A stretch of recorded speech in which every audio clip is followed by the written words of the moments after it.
मैंने कहा था ना मैं जल्दी आऊंगा, मैंने कहा था ना जल्दी आऊंगा, आ गया। 7 मई को कोर्ट में क्या हुआ था? केजरीवाल के वकील की किस दलील पर मिली जमानत? ऐसे मिली बेल। दिल्ली के मुख्यमंत्री अरविंद केजरीवाल को सुप्रीम कोर्ट से 1 जून तक अंतरिम जमानत मिल गई। अंतरिम जमानत पर सुनवाई करते हुए सुप्रीम कोर्ट ने एसजी से कहा, अगर आप बहस में कुछ जोड़ना चाहते हैं तो जोड़ सकते हैं। सॉलिसिटर जनरल तुषार मेहता ने कहा कि मैंने एफिडेविट दायर कर दिया। बेंच ने कहा कि हम 1 जून तक अंतरिम जमानत का आदेश दे रहे हैं। बता दें कि अरविंद केजरीवाल ने अंतरिम राहत की मांग करते हुए लोकसभा चुनाव का मुद्दा भी उठाया था। केजरीवाल के वकील अभिषेक मनु सिंघवी ने 7 मई को आप नेता के लिए अंतरिम जमानत की मांग करते हुए दलील दी थी। चुनाव में सभी दलों को समान अवसर संविधान की मूल संरचना का हिस्सा है। सिंघवी ने तर्क दिया था कि लोकतंत्र संविधान की बुनियादी संरचना यानी कि बेसिक स्ट्रक्चर का हिस्सा है।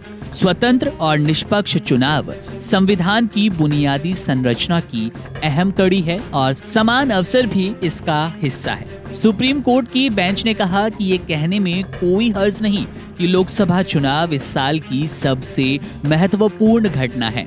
करीब 65 से 70 करोड़ मतदाता इस देश की सरकार चुनने के लिए अपने मताधिकार का इस्तेमाल करेंगे। सुप्रीम कोर्ट ने एक तरीके से सिंघवी की सबके लिए समान अवसर वाली दलील से अपनी सहमति जताई। केजरीवाल को अंतरिम जमानत देते हुए सुप्रीम कोर्ट ने भले ही तमाम शर्तें रखी हैं, लेकिन उन्हें लोकसभा चुनाव में प्रचार करने की इजाजत मिल चुकी है। अब इस बीच सबसे बड़ा जो बिंदु सामने आ रहा है और जो दलील सामने आ रही है वो है सिंघवी की दलील, जिसके चलते केजरीवाल को बेल मिल गई। सुप्रीम कोर्ट के इस फैसले का मतलब साफ है कि केजरीवाल अपनी सियासी गतिविधियां जारी रख सकती हैं। लोकसभा चुनाव की बात करें तो 3 चरणों का मतदान पूरा हो चुका है। चौथे चरण की वोटिंग 13 मई को होगी, जिसमें केजरीवाल की पार्टी आपके लिए महत्वपूर्ण पंजाब और दिल्ली भी शामिल है। दिल्ली की 7 लोकसभा सीटों के लिए 25 मई को चुनाव होना है, तो वहीं पंजाब में 1 जून को मतदान होगा।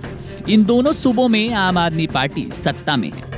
अंतरिम जमानत मिलने के बाद केजरीवाल इन दोनों राज्यों में अपने उम्मीदवारों अथवा गठबंधन के पक्ष में चुनाव प्रचार कर सकते हैं।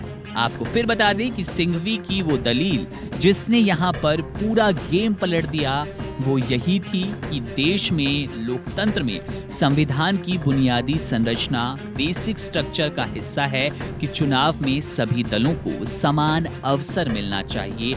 यही संविधान की मूल संरचना है। ये दलील दी थी सुप्रीम कोर्ट में केजरीवाल के वकील मनु सिंघवी ने, और इसको सहमति दर्ज करते हुए, इस पर सहमति जताते हुए अब केजरीवाल को कोर्ट ने बेल दे दी है।